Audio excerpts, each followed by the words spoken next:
How to resolve at the root the chronic fatigue syndrome, or so-called adrenal fatigue.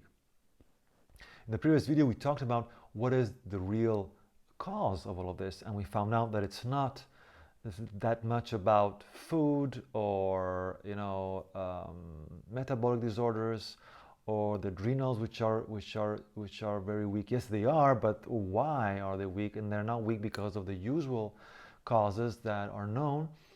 And here we are going to talk about the experiences that I've come about, that I've learned, because I had and still have a bit of this issue inside of me.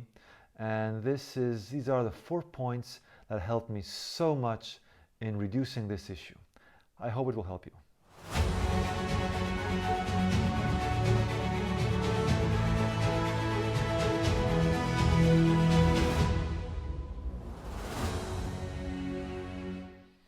The first point is practicing the process of disidentification. This is a process where we remind ourselves that we are not the thoughts that we think about. So let's say you see a thought coming and you say, I am not this thought. When you do this, there is an inner space that expands inside of you, becomes a bit bigger. And in this space inside, you have the capacity, the possibility to manage your inner world better, because you're not identified totally in who you are thinking you are, so in your thinking processes, but you're somewhere in the middle, in between a thinking process and a non-thinking process. And in that space you can modify your inner world, especially the parts that are not you or that are damaging your life quality. This was also in bigger details explained in my other video, which you can find online, putting into YouTube the keywords process of disidentification. Try and search it, it will help you. So basically, why this is so important? Because usually the people that have the issues of adrenal fatigue or chronic syndrome of chronic fatigue is because they are very identified, very attached to their thoughts, and because they're wanting to be always good and polite, and they're always trying to foresee the needs of other people, and this takes a lot of energy, and at the same time they're suppressing all their needs and their emotions. That's why it's so important to do this this exercise. You don't have to do it too many times a day. It can be just 10 minutes, it can be a few times a day, remembering this and trying to be in that space where you're not so identified in any thought process. The second point is we need to stop judging our emotions, especially the negative ones, but also the positive ones. I mean, usually when we judge and resist negative emotions, we also have a weak capacity of living, the positive, enjoying the positive emotions, because you cannot divide, these emotions are good and these are bad. You can do that mentally, but emotionally this doesn't happen, because emotion is one. It's one inner child. It's not 10. Okay, so this is important, because the more you criticize, the more you suppress the energy, and you create this huge resistance. If you're not aware of your judgments, of your criticism towards you, which is quite common, at least at the beginning, an exercise you can do is to say to yourself, it's okay to feel bad. Like right now you're feeling bad. It can be okay, can it? Now, if you say no to yourself, well, that's something you can start listening to, that voice. Why not? And start listening to that and go deeper in it. Try to, get to know this part of you.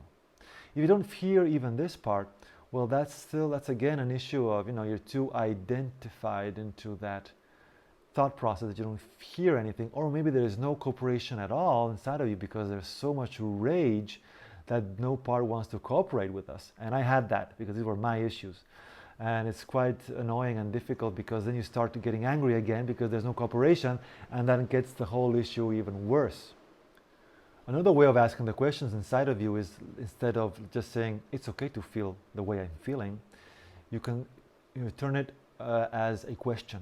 And you can ask yourself, can I accept myself as I am? Can I allow myself to feel this emotion? If not, why not? So that's another way of trying to getting into contact with this part which is, keeping you stuck in this area. This is a process that needs time, okay? It's not so easy, but I hope these are a bit,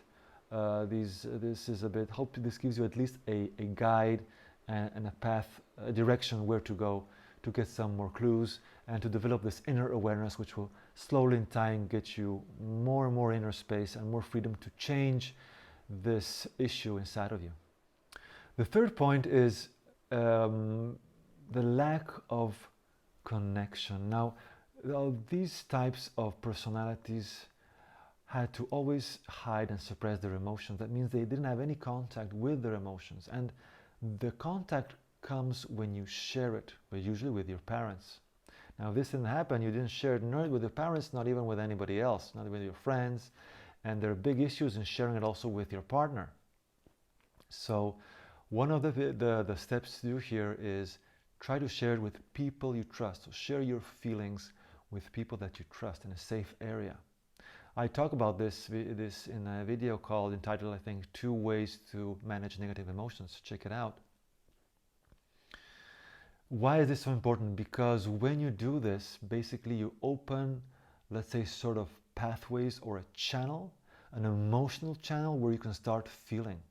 If you don't open yourself up, you are still only adding energy to keep yourself closed. So this goes in the other direction and starts a bit to purge out, let's say, the resistances.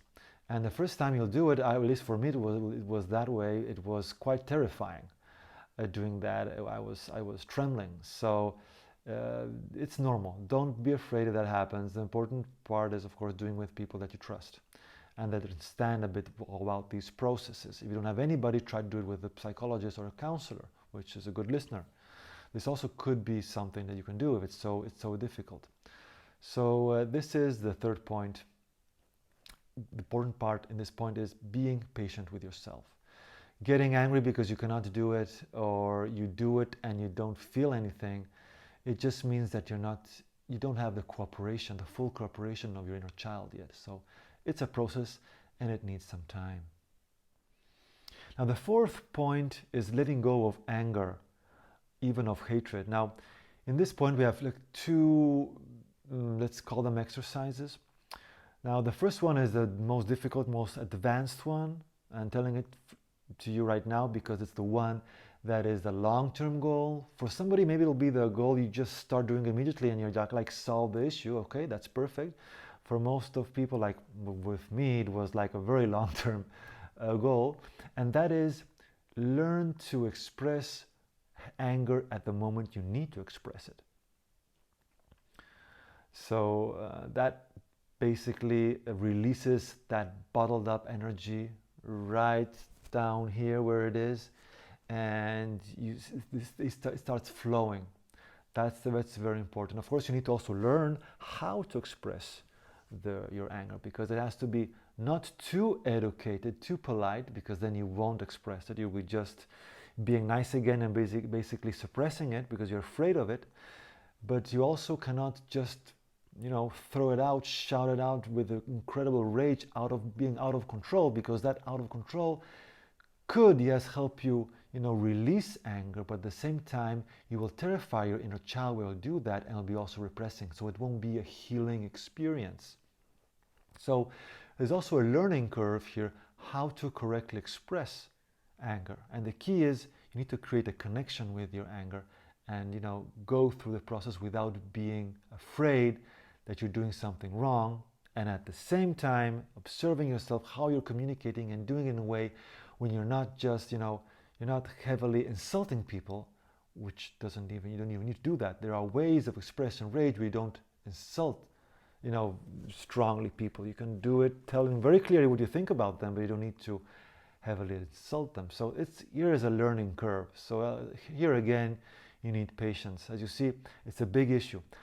The good news is that the second part of the fourth point is a very simple and effective exercise called, I learned it from an Italian person, a spiritual researcher. So I'll translate it in a way which is easier to understand, which is energy cleansing. And this is such an important exercise. I will create another video for it. So search for it on YouTube with the keyword energy cleansing. Basically what it does is that you naturally let go of all the bottled up anger, and sometimes also of the other emotions attached to that anger, which is typically the case. So this is also a gradual process. In order to do this, you need to be aware of your emotions, know how to accept them, feel them, let them go. But it sounds a bit intense or difficult, but it's not so. It's a very natural, safe process you can do at home. The cool part of this, so to give you some motivation, is when you release all these emotions gradually, basically you are changing the vibration in yourself. So all of the information you have, you know that vibration is information.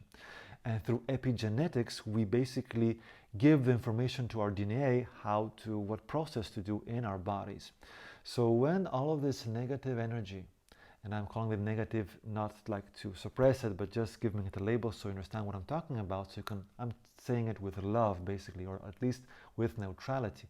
So when you let go of all this negative energy, this anger, your energy field will change.